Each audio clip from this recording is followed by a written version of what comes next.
I can still remember the moment I saw it. Her photo glowed on the screen, smiling wide, holding a shiny set of keys like she had just hit the jackpot.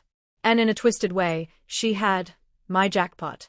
I didn't comment, didn't call, didn't even flinch. I just stared, rereading the caption until the words blurred together. Thank you, Mom and Dad, for giving me my first house. Shock wasn't my first reaction. Recognition was. Deep down, I'd known this day would come.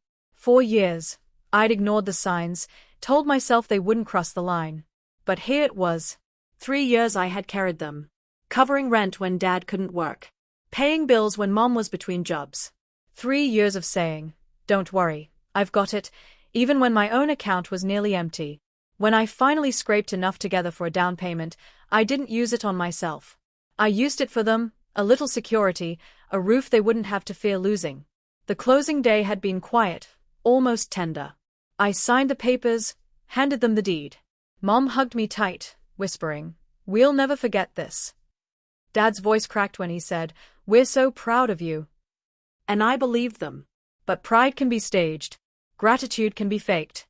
I didn't realize that until a week later, when my sister, the golden child, posted that picture. The house I bought wasn't mine anymore. It was hers. I didn't bother asking questions. Questions only give people time to lie. Instead, I went hunting for answers. County property records are public. It took less than 10 minutes to see the transfer. No sale. No loan. Just a clean gift from my parents to her. I checked with my bank. Every payment, every cent that had gone into that house came from me. Every official document had carried my name, until suddenly, it didn't. I sat with the truth for a week. I didn't rage, didn't cry. I just stayed quiet, because I knew something they didn't. In their rush to hand her what was mine, they'd overlooked one very important detail. A fatal one. I hadn't just purchased the property, I had also prepaid the taxes.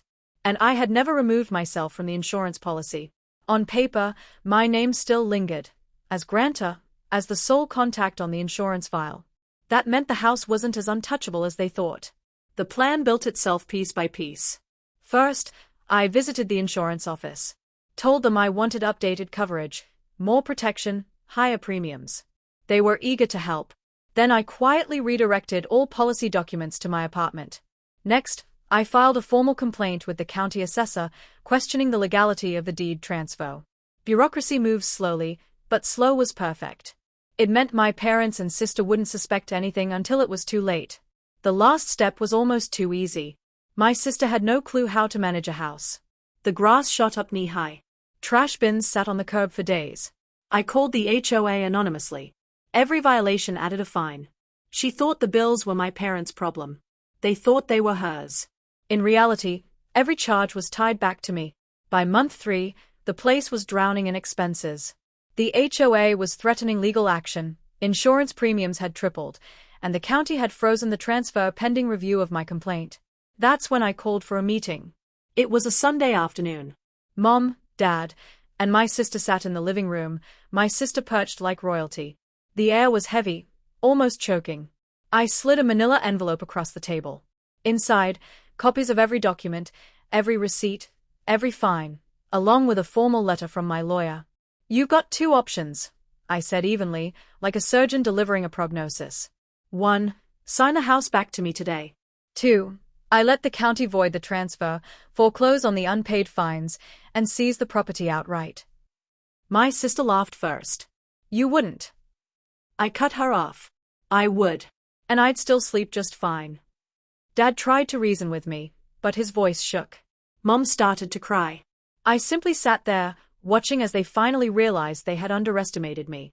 It took less than 20 minutes before they caved. Signatures on paper. The house back in my name.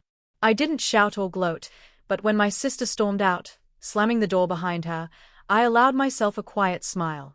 The very next day, I listed the house. A cash buyer closed within 2 weeks. I didn't tell them until the moving trucks arrived. Mom called, begging for more time. Dad tried guilt, listing everything they'd ever done for me. I let their words wash over me like static. That day, they taught me something I'll never forget. Love without respect isn't love at all. And trust, once it's broken, never really heals. When I walked away from that house for the last time, I felt lighter, Not because I'd won, but because I finally stopped playing their game. They lost the roof I gave them. I gained back the freedom they had been draining from me for years. And that was worth far more than any house.